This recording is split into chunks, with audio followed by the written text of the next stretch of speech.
Assalamualaikum warahmatullahi wabarakatuh. Semangat pagi semuanya. Jumpa lagi kita di mata kuliah penatausahaan bendahara. Pada pertemuan kedua ini kita akan membahas terkait dengan tugas bendahara penerimaan. Apa saja yang akan kita bahas? Tentunya terkait dengan tugas bendahara penerimaan itu sendiri. Yang ini sudah kita bahas di pertemuan sebelumnya. Kemudian sistem penerimaan negara, pengelolaan rekening bendahara penerimaan, pengelolaan penerimaan negara bukan pajak. Yang pertama, tugas bendahara penerimaan. Menerima dan menyimpan uang pendapatan negara. Kedua, menyetorkan uang pendapatan negara ke rekening kas negara secara periodik sesuai ketentuan perundang-undangan. Kemudian, menatausahakan transaksi uang pendapatan negara di lingkungan kementerian, lembaga, ataupun satker.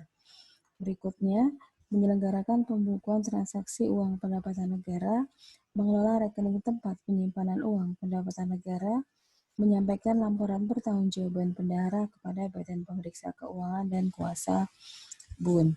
Ini melalui KPPN. Berikutnya sistem penerimaan negara.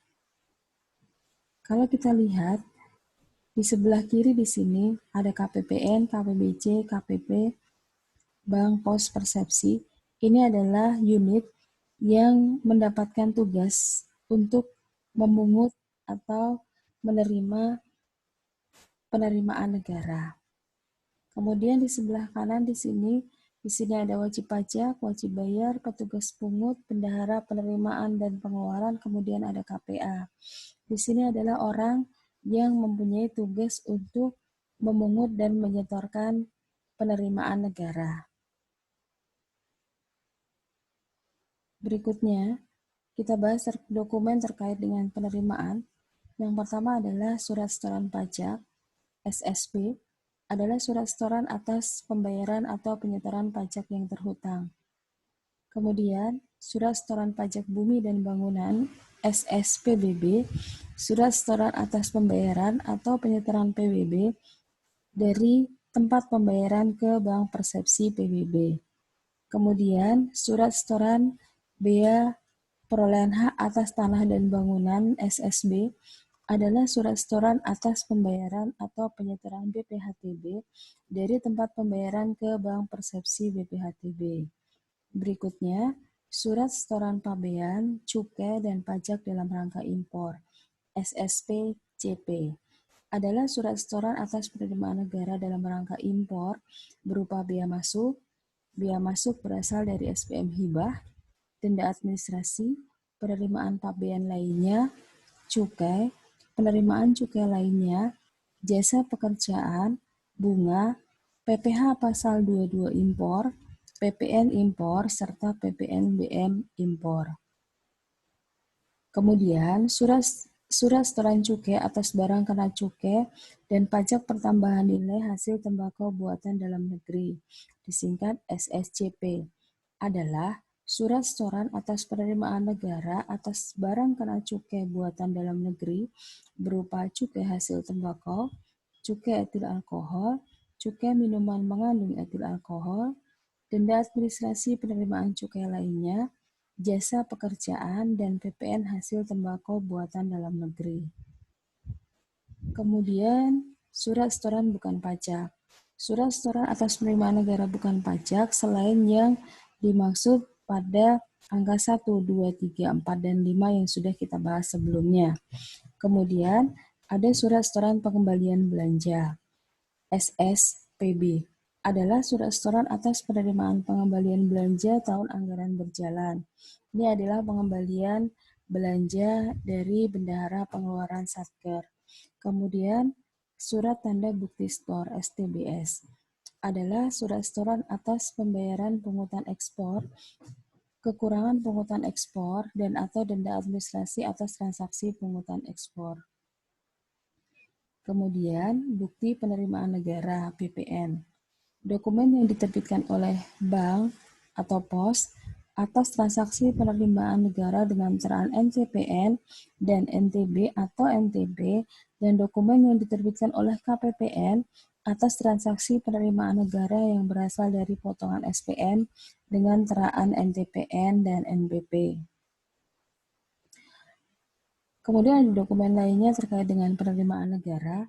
Yang pertama adalah karcis, tiket, tanda masuk, kupon, kemudian kwitansi, nota debit dan kredit, rekening koran, struk ATM.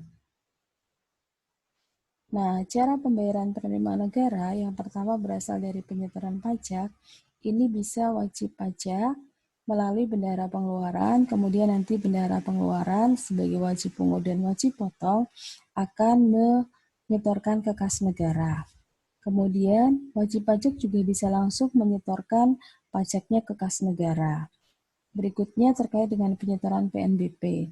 Ada 3 cara untuk penyetoran PNBP, di mana wajib bayar di sini melalui petugas pungut. Petugas pungut menyerahkan kepada bendahara penerimaan, dan bendahara penerimaan menyetorkan ke kas negara.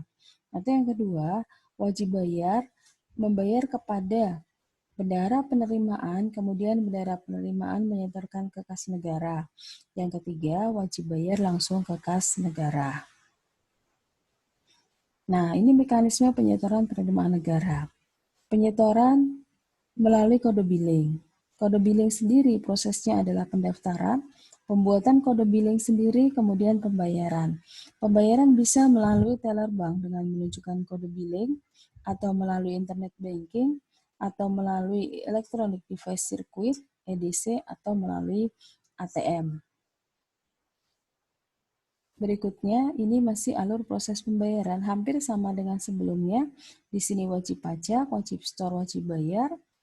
Kalau wajib pajak melalui portal pajak atau simponi bagi wajib store atau wajib bayar, input setorannya, terima kode billing, kemudian membayar melalui teller, ATM, kemudian debit rekening, ataupun melalui EDC. Nah, dengan billing system ini, kita tidak perlu membuat surat setoran SSP, SSPB, SSBP manual. Hanya dengan menyampaikan kode billing, pembayaran pajak, bea dan cukai, dan PNBP selesai dengan cepat dan mudah. Pengesahan penerimaan negara. Jadi dokumen-dokumen tadi baru bisa dianggap sebagai dokumen sah penerimaan negara ketika sudah mendapatkan NTPN, nomor transaksi penerimaan negara dari bank, kemudian NTB, atau melalui pos berarti mendapatkan NTPN dan NTP. Kalau merupakan potongan SPM berarti mendapatkan NTPN dan NPP, nomor penerimaan potongan. Pengelolaan rekening bendahara penerimaan. Salah satu tugas bendahara penerimaan yang harus dilakukan yaitu mengelola rekening penerimaan. Rekening penerimaan adalah rekening giro pemerintah pada bank umum yang dipergunakan untuk menampung uang pendapatan negara untuk pelaksanaan APBN pada satuan kerja lingkup Kementerian Negara Lembaga. Pengelolaan rekening terdiri atas pemberian persetujuan pembukaan rekening, ini oleh BUN atau kuasa BUN, kemudian melakukan blokir rekening, ini juga oleh BUN dan kuasa BUN, kemudian menutup rekening, dan memperoleh informasi atas rekening. Tidak semuanya akan kita bahas terkait dengan pengelolaan rekening ini, kita hanya akan membahas terkait dengan apa-apa pengelolaan rekening yang dilakukan oleh Satker. Nah, pembukaan rekening bendahara penerimaan. Pembukaan rekening pada bank umum dilakukan setelah mendapat persetujuan tertulis dari kuasa BUN di daerah. Dalam hal ini adalah Kepala KPPN. Permohonan persetujuan pembukaan rekening penerimaan negara melampirkan yang pertama, surat permohonan persetujuan pembukaan rekening yang memuat tujuan penggunaan rekening, sumber dana, mekanisme penyaluran dana, dan perlakuan terhadap bunga, nisbah, dan atau jasa giro. Dan ini disertai dengan surat kuasa dari KPA, Kepala Satuan Kerja atau pimpinan BLU. Beberapa hal terkait dengan rekening penerimaan. Rekening penerimaan dibuka oleh KPA, Kepala Satker atau pimpinan BLU. BLU dapat memiliki rekening penerimaan dalam hal BLU bertahap, yaitu kondisi di mana satuan kerja belum sepenuhnya beroperasi sebagai BLU. KPA, Kepala Satuan Kerja atau pimpinan BLU, harus menyampaikan laporan pembukaan rekening penerimaan kepada kuasa BUN di daerah paling lambat 20 hari kerja sejak terbitnya surat persetujuan pembukaan rekening dan 10 hari kerja sejak pembukaan rekening pangkas BLU dalam bentuk deposito. Penutupan rekening bendahara penerimaan. Kuasa BUN di daerah berwenang menutup rekening milik Satuan Kerja lingkup Kementerian Negara Lembaga paling lambat 1 tahun sejak rekening dikategorikan sebagai rekening pasif. Pengkategorian rekening milik Satuan Kerja lingkup Kementerian Negara Lembaga sebagai rekening pasif yaitu rekening yang tidak terdapat transaksi debit atau transaksi kredit yang dilakukan oleh pemilik rekening dalam kurun waktu 1 tahun sejak tanggal transaksi terakhir. Berdasarkan hal tersebut, rekening milik Satuan Kerja lingkup Kementerian Negara Lembaga harus selalu diberlakukan sebagai rekening aktif oleh Bank Umum sampai dengan ditutup oleh pihak Satuan Kerja lingkup Kementerian Negara Lembaga atau selaku pemilik rekening atau diblokir ditutup oleh kuasa BUN. Pengelolaan PNBP. Pengelolaan PNBP adalah pemanfaatan sumber daya dalam rangka tata kelola yang meliputi kegiatan dari perencanaan, pelaksanaan, pertanggungjawaban, dan pengawasan untuk meningkatkan pelayanan, akuntabilitas, dan optimalisasi penerimaan negara yang berasal dari PNBP. Jadi di sini prosesnya mulai dari perencanaan, pelaksanaan, pertanggungjawaban, dan pengawasan. Kriteria objek PNBP. Yang pertama, pelaksanaan tugas dan fungsi pemerintah. Yang kedua, penggunaan dana yang bersumber dari APBN. Yang ketiga, pengelolaan kekayaan negara. Dan yang keempat, penetapan peraturan perundang-undangan. Objek PNBP, pertama, pemanfaatan sumber daya alam. Kedua, pelayanan. Ketiga, pengelolaan kekayaan negara dipisahkan. Keempat, pengelolaan BUMN. Kelima, pengelolaan dana. Keenam, hak negara lainnya.